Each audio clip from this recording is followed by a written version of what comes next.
আসসালামু আলাইকুম। কেমন আছো তোমরা সকলেই বন্ধুরা? আশা করি তোমরা সকলেই অনেক অনেক ভালো আছো, আনন্দে আছো, সুস্থ আছো।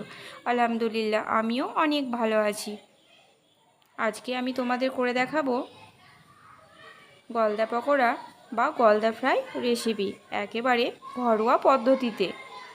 তো তার জন্য আমি কিছু গলদা নিয়ে নিয়েছি, আর গলদাগুলোকে একেবারে সুন্দর করে খোসা ছাড়িয়ে পরিষ্কার করে নিয়েছি। মাথাগুলো একদমই বাদ দিইনি, লেজটাও কিন্তু কেটে ফেলিনি, কারণ লেজটার মাথাটা থাকলে পুরোপুরি দেখতে কিন্তু খুব ভালো লাগে।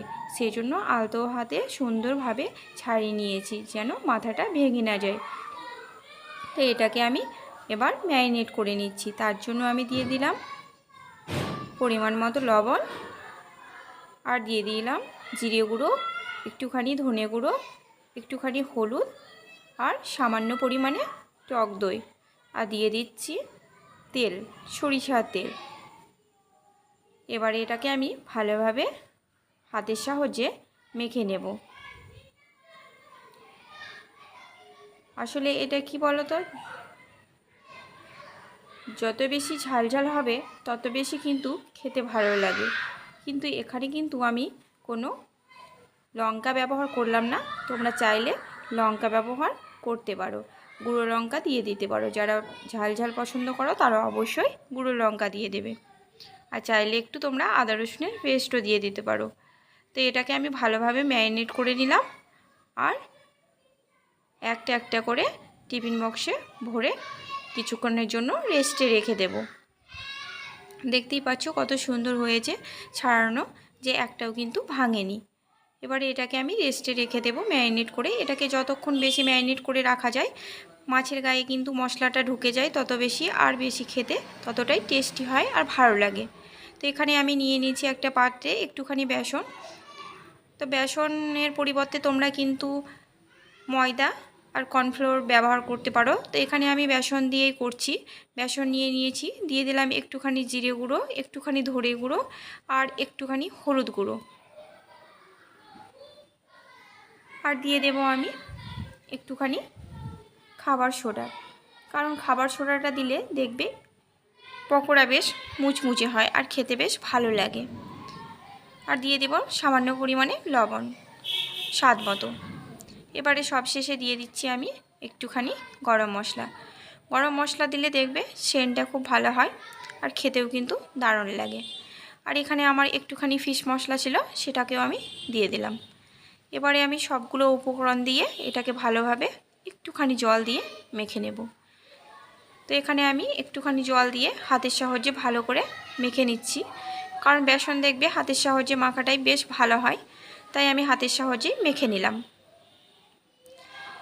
এখানে একেবারে অল্প পরিমাণে জল দিয়েছি, বেশি পরিমাণে জল দিলে দেখবে যে পাতলা হয়ে গেলে বেসনটা মাছের গায়ে ঠিকমতো লাগবে না, ঝরে ঝরে পড়ে যাবে। তার জন্য আমি পরিমাণ মতো জল দিয়ে ঘুলে নিলাম।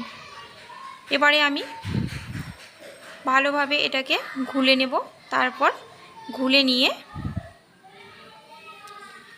তোমাদেরকে আমি দেখিয়ে দিচ্ছি ঘোলাটা ঠিক কেমন হবে। ঘোলাটা কিন্তু খুব বেশি গাঢ় হবে না, আর খুব বেশি পাতলাও হবে না। পাতলা করলে কিন্তু মাছের গায়ে একদমই লাগাতে পারবে না, তখন তেলের ওপরে দিতে একটু অসুবিধা হবে। তো দেখিয়ে দিলাম কেমন ঘন হয়েছে। তো বেসনটা আমার মোটামুটি ঘোলা হয়ে গেছে। এখানে আমি একটা ডিম অ্যাড করে দেব, কারণ ডিমটা দিলে স্বাদটা কিন্তু দ্বিগুণ বেড়ে যায়। তো এখানে তোমরা চাইলে কিন্তু বেসনের সঙ্গে আগেই ডিমটা দিয়ে ঘুলে নিতে পারতে, তাহলে জলের পরিমাণটা তোমরা অবশ্যই বুঝতে পারবে কতটা লাগবে। তো আমার জলের পরিমাণটা বোঝা আছে বলে আমি জলটা দিয়ে আগে মেখে নিলাম, তারপরে দিয়ে দিলাম ডিম। তারপরে আমি একটুখানি কর্নফ্লোরও দিয়ে দিলাম। এখানে তোমরা চাইলে কর্নফ্লোর না থাকলে চালের গুঁড়ি একটুখানি ব্যবহার করতে পারো। এবারে আমি মাছগুলোকে বার করে এই কাঠির মধ্যে একটা একটা করে ভরে নেব। এই যে আমি কাঠির মধ্যে ভরে নিচ্ছি, আসলে কাঠির মধ্যে ভরলে কি হয় বলো তো, মাছগুলো দেখতে খুব ভালো লাগে, লম্বা লম্বা হয়ে গোটা গোটা হয়ে থাকে। আর যখনই আমি কিন্তু কাঠি দেব না, কাঠি না দিয়েই করব, তখন দেখবে কী হবে, কোঁকড়ানো হয়ে যায়, ছোট ছোট হয়ে যায়, দেখতে একদমই বাজে লাগে, মানে গলদা সেটা একদমই বোঝাই যায় না। তো এটাকে আমি কাঠির সাহায্যে ভরে নিলাম, ঠিক যেভাবে আমরা কাঠি কাবাব করি। তো প্রত্যেকটাকে আমি সুন্দরভাবে ভরে নিয়েছি।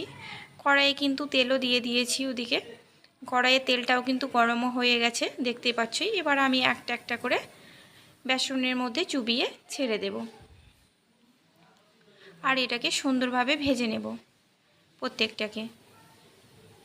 আমার পাশে থাকা বন্ধুদের আমি কিছু বলতে চাই, সেটা হচ্ছে যে আমি গত 2 দিন ভিডিও দিতে পারিনি, কারণ আমি ঝাড়খণ্ডে ছিলাম। তো যেখানে ছিলাম সেখানে নেটওয়ার্কের অবস্থা খুব খারাপ ছিল, সেই কারণে ভিডিও দিতে পারিনি 2 দিন। আর পাশে থাকা বন্ধুদের সবার কাছে কিন্তু আমি পৌঁছাতেও পারিনি, আসতে পারিনি, কারণ প্রচণ্ড নেটওয়ার্কের প্রবলেম ছিল। কিছু কিছু বন্ধুদের কাছে এসেছিলাম, তাই প্লিজ তোমরা কেউ রাগ করো না। সবার পাশে ছিলাম, পাশে আছি আর পাশে থাকবো। এখন আমার নেটওয়ার্কের কোনো প্রবলেম নাই, এবার আমি আসতে পারবো তোমাদের কাছে। আর তোমরা অবশ্যই আমার পাশে থেকো, ভেবো না যে আমি ভুলে গেছি, আমি একদমই ভুলে যাইনি। এবারে আমি আরও কিছু পকোড়া এখানে দিয়ে দেব। তো এভাবে তোমরা একবার ঘরোয়া পদ্ধতিতে পকোড়া বানিয়ে দেখতে পারো। গলদার পকোড়া ভীষণই ভালো লাগবে খেতে, এটা ভীষণই টেস্টি হয়, সুস্বাদু হয়, দারুণই লাগে খেতে সত্যি। আমি বাড়িতে এভাবে বানিয়ে থাকি, সবাই খায়, ভীষণ পছন্দ করে। আর এখানে দেখতেই পাচ্ছ যে পকোড়াগুলো এত সুন্দর হয়েছে, মানে মাছের চোখ অবধি বোঝা যাচ্ছে, দেখো কি সুন্দর যেন তাকিয়ে আছে। এর ওপরে আমি সবশেষে একটুখানি বিট লবণ ছড়িয়ে দিলাম, কারণ বিট লবণ যে কোনো তেলে ভাজা বলো খুবই ভালো লাগে বিট লবণ দিলে। তোমরা ভালো লাগলে অবশ্যই একদিন ট্রাই করে দেখো, আর অবশ্যই আমি বলছি খুব ভালো লাগবে। আর ভালো লাগলে চ্যানেলটিকে সাবস্ক্রাইব করে পাশে থেকো বন্ধুরা, লাইক ও শেয়ার কমেন্ট করে। আর সবাই অনেক অনেক ভালো থেকো, সুস্থ থেকো, দেখা হচ্ছে নেক্সট ভিডিওতে। আল্লাহ হাফেজ।